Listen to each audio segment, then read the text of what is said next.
you talked about crisis time being like, hey, we got to shit or get off the pot here, or this thing's going to go first to last. There's some players that have a shit or get off the pot type career situation happening right in front of our eyes. D-Bud has a question for you. Yeah, a lot of quarterbacks. You mentioned, the overall offensive production kind of being down, but some places where the quarterback play was kind of on point. Baker Mayfield in Tampa, Sam Darnold in Minnesota, they dialed some things up, a couple touchdowns, some 4-by-1 formation. Stroud made some plays, and also Derek Carr in New Orleans. What do those coordinators and offenses do to kind of get those quarterbacks going and putting up points and being efficient with the ball? Yeah, well, as you know, D-Butt, the biggest thing for the quarterback is decision-making, right? So when you snap the ball and call the play and the players run their routes, you don't always know what the defense is going to be in. You have to figure out where the weak point of the defense is, which guy to throw it to.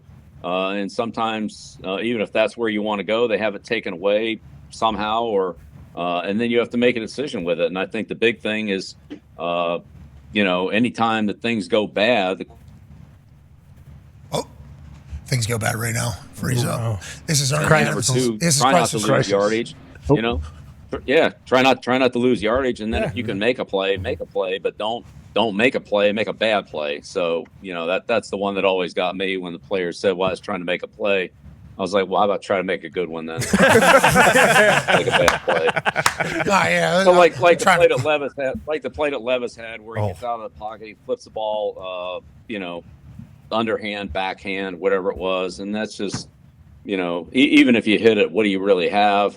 Not much. And then if you don't hit it, then you lose the game. So it's just, there's no upside to that play. There's only downside, and it's just. That's just a terrible decision. Can we do some risk management, please? Can we do a little risk management, please? We're in the fourth quarter. We have a lead right now. We're giving it up. We gave it up here. Yeah. And the other team has not scored. Yeah. Okay, it's all been defensive. A couple of those. Steelers win without scoring a touchdown. Denver was on a run there where they had 2 safeties, 2 field goals, and then something else. And that goes back to your point, I guess, about the entire offensive production and quarterback production. A lot of bad decisions, it sounds like you think, are taking place right now for some places. Well, no. Look. One team wins and one team loses, so there are key decisions on both sides. But I think when you look at a player like Brady, the thing that Brady, of all the great plays that he made, the thing that Brady didn't do was, he didn't have very many plays like Levis had yesterday, where he just gives the game away or makes a bad decision for the team. Tom always protected the team, and even if it wasn't a great play, at least it wasn't a bad play, which is one of the reasons why we had so few negative runs when Tom was the quarterback. It wasn't that necessarily every run was a great run, but if it was a bad run, Tom wouldn't run it. He'd find something else to do. He'd throw a look pass out to the receiver or change the play in some way, but it wasn't just, run the ball and get slaughtered for a 3-yard loss. I think he must have said, I don't know how many times yesterday in the game, in the Cleveland game, Dallas keeps going backwards. They keep losing too many yards. Well, that's the truth. The offense's job is to move the ball forward. And when you're in 2nd and long and 3rd and long, more than 10 yards, it's really impossible to have any kind of success or any kind of consistency. So just get the thing moving in the right direction. And Tom and I have talked a million times about, if you complete this pass, what's the upside? You gain 1 yard, you gain 2 yards. All right, you guys going to get tackled anyway, like the play we just saw in Tennessee. What if he had completed that? What's the upside? 2 yards? What's the downside? Lose the game. That's you just can't make those kind of decisions. And even if that ball had been complete, there's no upside to it. And so, Tom did a great job of, risk management and, cut his losses. And so, rather than turn the ball over, all right, you lose a couple of yards and you get sacked, but at least we can gain our field position back by punting on 3rd down. Coach, I don't know if you know this because you've been in an NFL building in your own silo, seemingly.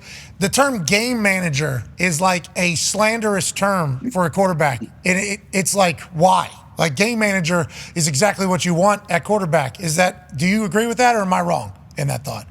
Yeah, no, 100%. The idea is to win the game. And if you have to win the game by let the defense win this game, then you put the defense in good position and let them win it.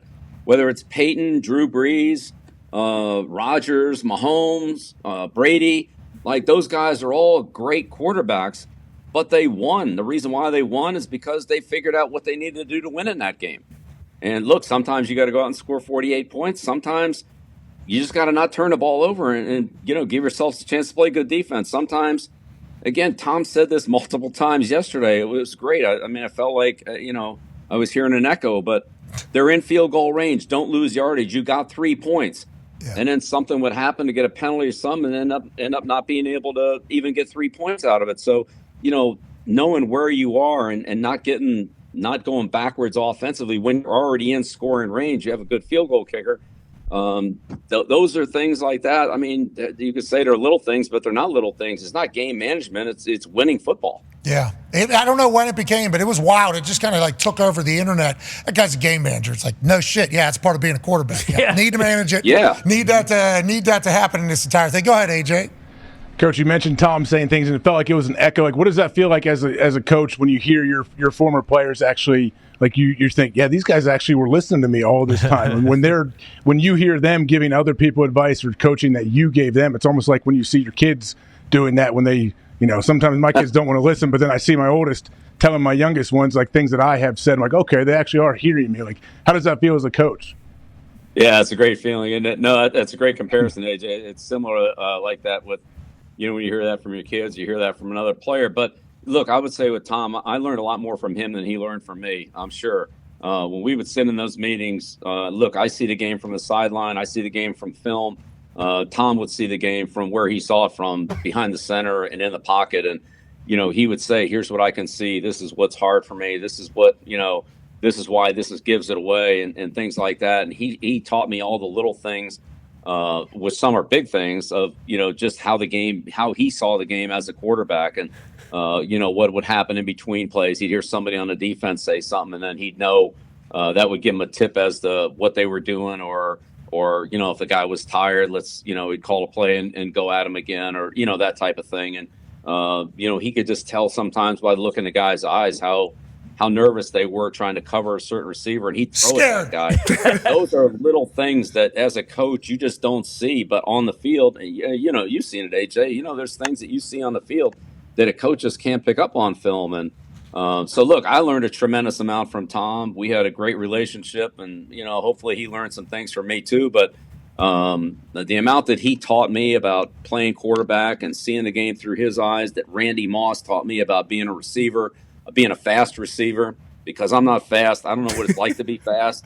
That boat, what it's like to be fast, and that taught me a lot. It was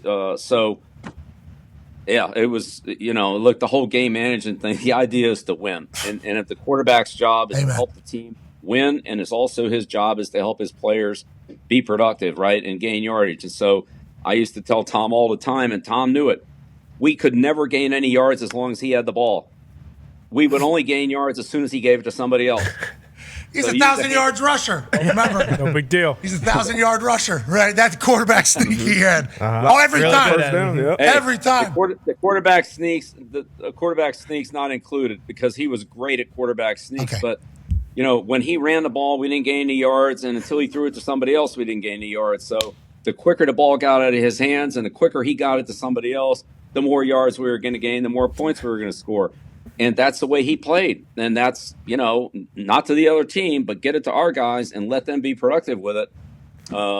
That's what good quarterbacks do. Greatest now, of all look, time. If you're a quarterback like Lamar Jackson or somebody like that, yeah, he can gain some yards. Like, I get that. He can gain some yards. But Tom knew what he was and what he wasn't. And Tom's job was to get the ball to everybody else and let them gain the yards. And nobody did it better.